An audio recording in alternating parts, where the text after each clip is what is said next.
And the Sunni position, of course, has always been to accept his determination to think well of everybody. عدم الخوض فيما شجر بين الصحابة. We do not get involved in the disputations that happened amongst the Sahaba. We follow the way of Imam Ali and have a positive opinion of everybody. His respect for Aisha, his respect for all of the Sahaba is what we should be following. And that's one of the most important things that we should be learning.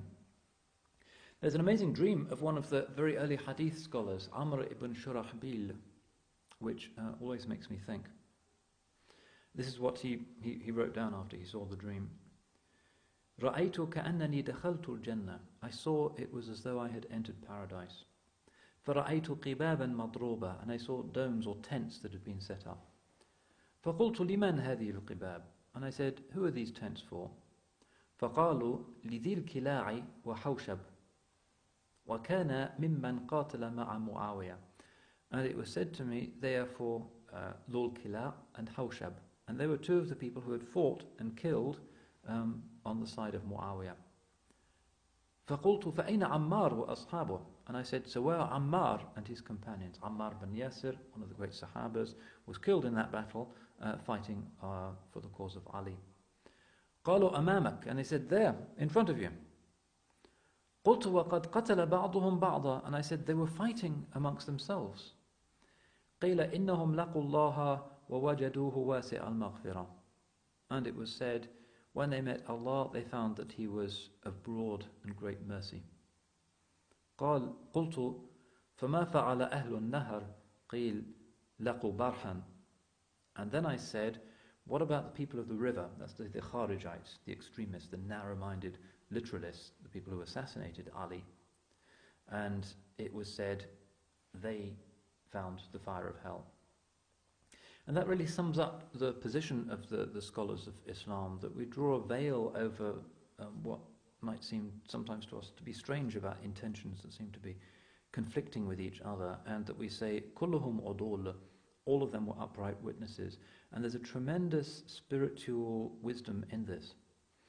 And this is why we find that the way of Imam Ali, karramallahu wajha, becomes the way of futuwa, not just for his own age, but subsequently, and the great spiritual ways of Islam flow from him. All of the tariqas of Islam, with the exception of the Naqshbandiyya, go from Ali ibn Abi Talib. Why should that be?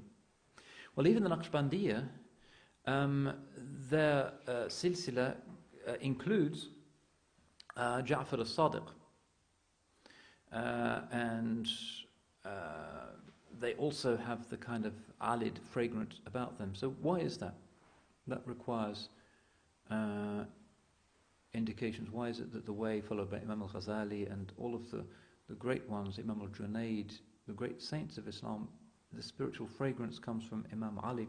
Well, the reason is that the practice which he shows in his life, which is to draw a veil over people's misunderstandings and to work for the reconciliation and always to follow the majority of the Muslims, is the basis for true spirituality. We have two options when we see things that we don't understand happening between people. Either we can allocate blame, and we can say, he killed him and he's on his side, and feel superior, and the nafs loves that. Or we can say, Allahu A'lam, Allah is forgiving, and all of them were following a niyyah which we presume to be good. There's that second option, which becomes the option of the great ulama of Islam, which is necessary for any sound spirituality. You can't base a spiritual life on suspiciousness and cursing and allocating blame. It's impossible. The first rule of spirituality is to give other people the benefit of the doubt and to blame yourself. And that's what that two-pointed sword represents. It means if you're going to try and establish uprightness in the world, make sure that you've established it in yourself.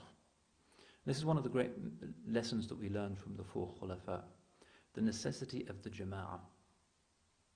Yadullahi ma'al jama'ah, wa man shadda shadda fin nar.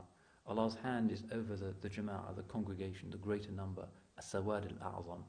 And whoever goes on his own, in a small group, goes into hellfire. You cannot operate a successful spirituality unless you have this principle of giving people the benefit of the doubt and forgiving and including. The moment you start to point the finger of blame and to allocate blame, then the gates of Allah's rahmah are closed to you because of the state that you're in. So that's a very important lesson for us to learn, and Imam Ali karramallahu wajhah is a great example of that. A few things just to close. We've spoken of the spiritual merit of Imam Ali. Let's just recall a few things.